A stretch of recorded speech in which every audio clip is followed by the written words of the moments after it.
MM Sport. MM Sport. Votre salle de sport. Votre salle de sport. Clé en main. Clé en main.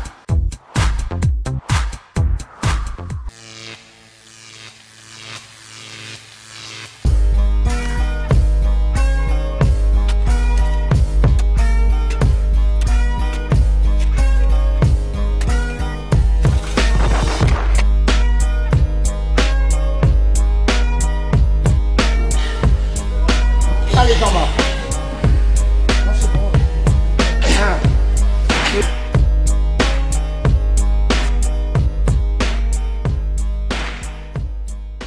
Je crois que c'était les années 80, mon père regardait de la boxe. C'était ce grand combat, Marvin Hagler contre Thomas Ernst. Et j'étais fasciné par Marvin Hagler. Je me suis dit un jour, il faut que je sois ce type. Je voulais même pas être un boxeur, je voulais être Marvin Hagler parce qu'en fin de compte, je le trouvais tellement formidable. Je me dis, waouh, je vais me raser le crâne, je vais me faire la totale et je vais y aller. Et je pensais vraiment qu'en fin de compte, la boxe, c'était un truc à sens unique. Moi, j'allais venir et j'allais frapper tout le monde. Je voulais mettre les gants, je me disais non, mais il faut mettre les gants, il faut que je mette les gants parce que pour moi, c'était uniquement ça de la boxe. C'est pas toute la préparation qu'il avait, que j'en avais pas besoin. J'ai mis les gants avec un garçon qui s'appelait Ali, il avait la polio. Et il avait une petite jambe, une jambe plus petite que l'autre. En fin de compte, je me suis dit, celui-là, je vais le dérouiller. C'était plus facile, hein, tu vois comment on profite. En fin de compte, je me suis fait dérouiller par lui. Parce que je pensais qu'à donner et pas m'entraîner avant. Et ensuite, après, j'ai compris le truc et j'ai commencé à vraiment me préparer, à m'entraîner, à me conditionner pour pouvoir accéder à faire des combats, à devenir un champion. J'ai commencé, j'avais 15 ans, 15-16 ans. Drancy, premier club. Drancy, premier club. Ensuite, après, j'ai tourné Livry-Gargan. J'étais à droite, à gauche, je partais, j'allais à Lomière. Et puis, je suis arrivé à Noisy-le-Grand. Et c'était pas vraiment en fin de compte les amateurs. C'est 3 rounds, ça doit aller vite. Et moi, j'ai besoin, je suis un diesel, quoi.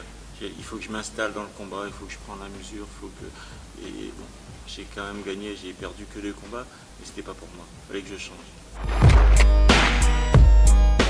Des petits boulots. Je crois qu'il y a des médiateurs dans les cités, Voilà, RATP. médiateur, RATP, les dispositifs grands frères, essayer de calmer un peu les esprits entre les chauffeurs et les jeunes, et dans les cités comme Saint-Denis, à revoir un peu chez moi, un peu partout, tourner, m'enfermer avec des gens et pouvoir parler aux jeunes. Enfin, je gagne 2 combats, le deuxième combat, je crois que j'ai une blessure, grosse blessure. 2 ans d'arrêt. 2 ans d'inactivité, opération, 3 opérations à la main. Et on me dit peut-être que je pourrais plus reboxer, quoi. Je voulais être champion, je voulais être champion du monde, je voulais goûter un petit peu, je voulais voyager, je voulais faire plein de choses. Et on est en train de me dire presque peut-être que la boxe c'est pas pour moi, il faudra peut-être chercher un boulot, il faudrait m'installer, moi il n'en est pas question. On avait le même promoteur, Alain Simon et moi. Alors moi je vais voir mon promoteur, je lui dis tu sais, il faut que je fasse le championnat de France, sinon comme ça je vais avoir un boulot à la mairie. Il faut absolument que je le fasse. C'était pas vrai en fin de compte. Et je voulais faire ce championnat de France. Donc je ruse un peu, et puis à la fin il dit bon pourquoi pas, j'essaie de champion, de toute façon que celui qui gagne, de toute façon il reste à moi, donc je pourrais toujours lui donner une revanche. Et je fais ce combat. Et on ne me voit pas beaucoup gagner parce que je crois qu'il a beaucoup plus de combats que moi. J'ai sur mon 2e combat, lui il en a 22 ou un truc comme ça. Et puis c'était le gros combat, pour moi, et puis je gagne. C'est quand tu aimes quelque chose, c'est la détermination, tu le fais parce que tu le fais parce que tu y crois. Moi je crois toujours parce que je fais, je me lance dans un truc, après tu prends les risques, tu dis voilà, je risque quoi? Je ne dis rien. Je perds, il est déjà le champion, donc forcément on dira c'est normal. Tout a gagné, alors il faut y aller.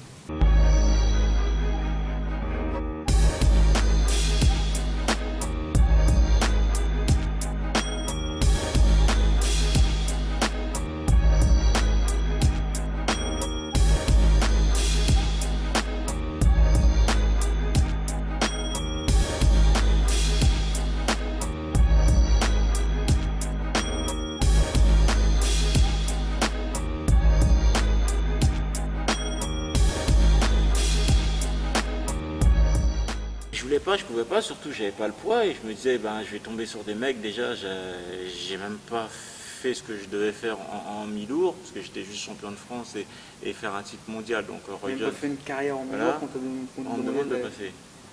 Après, par la force des choses, j'étais bien obligé, de toute façon j'avais pas le choix. Après j'ai voulu maîtriser cette catégorie, être le champion dans cette catégorie. J'étais à peu près au poids, parce que j'avais fait quand même quelques combats que j'avais gagnés, mais là c'était Virgil Hill, quoi. C'était ce mec qui était habillé en indien, cette légende, et ça impressionne, quoi. Ça impressionne. Donc t'as l'air, t'es un gosse et tu vas rencontrer une montagne. Alors la montagne, tu la regardes comme ça, et tu dis, mais je veux devenir champion du monde, mais comment je fais? Ben, je le trouve très élégant, je le trouve tout ce que tu veux, mais aujourd'hui je veux ce qu'il a, quoi. Je fais 8 championnats du monde en tout. J'en gagne 6 et j'en perds 2. On dit des fois qu'il n'y a pas d'hasard. Donc King, je le rencontre au Venezuela. La première fois que je voyage, je le rencontre parce qu'il est au Venezuela pour voir Kao Droga. Et moi, je suis au restaurant et quand je gagne ce combat, je gagne avant la limite. Et tu as tous les médias.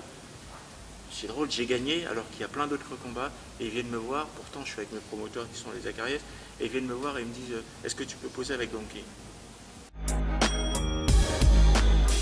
Et j'ai une fêlure du scaphoïde. Mais tellement, j'ai tellement confiance en moi qu'en fin de compte je suis obligé de gagner, je peux pas perdre, j'ai toujours gagné jusqu'à présent, même si ça a été dur, je vais gagner. Et je persiste et je continue, je veux le faire. Et on me dit, Jean-Marc annule. Et après, il y a des signes qui ne trompent pas. Tu sais, quand ça arrive, il y a des signes qui ne trompent pas. Et je continue, tu vois, à pas écouter. À pas vouloir écouter mon entourage. Parce que ils n'ont pas raison, c'est moi qui ai raison. Mais une catastrophe alors que tu es là, après tu es un homme, tu dois faire face, tu dois te justifier pourquoi tu as gagné, pourquoi tu as perdu. Et tu es obligé de reconnaître qu'il est le champion, parce qu'il l'est, enfin, quoi. Les ceintures, tu dois le repartir. Après, ça m'a permis d'avancer.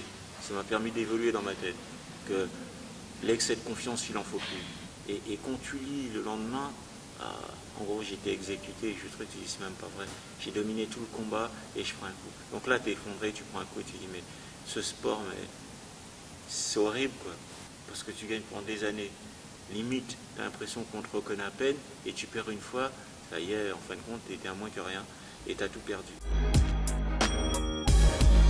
Et je le vois sur son premier combat, lui il fait les poids lourds. Et il gagne.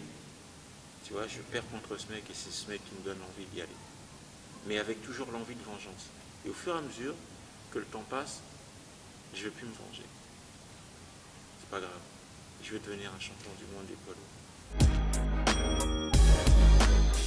Si tu veux être un champion, il vaut mieux être champion contre le vrai champion. En France, à l'étranger? On s'en fout. Le ring, il est le même et je prendrai les mêmes coups. Normalement, il doit se faire, on est encore en égo là, normalement il doit se faire à peu près du coup du 10 décembre. Il manque des partenaires, mais pas seulement pour moi, je parle en général dans ce sport, parce qu'après je vais être organisateur, enfin je vais être promoteur, je le suis déjà, je pense qu'il manque des sponsors pour ce sport, pour la boxe. Les partenaires ils peuvent s'y retrouver, il suffit juste de pouvoir travailler ensemble, qu'on se rencontre et qu'on discute et on se fixe un calendrier pour pouvoir travailler. C'est un sport populaire qui plaît, qui a toujours été là, c'est le noble art. Et il y a tous ces jeunes qui ont du talent et qui ont envie qu'on les aide et être promoteur avec cette vision, je pense la vision que j'ai avec mon expérience, je pense qu'on peut faire avancer les choses. Et c'est un bien-être. C'est un plaisir de se lever tous les matins et de dire tu vas courir, je t'occupe de toi. On a un corps et il faut le respecter, il faut s'en occuper, il faut l'oxygéner, il faut faire tout ça pour se sentir bien.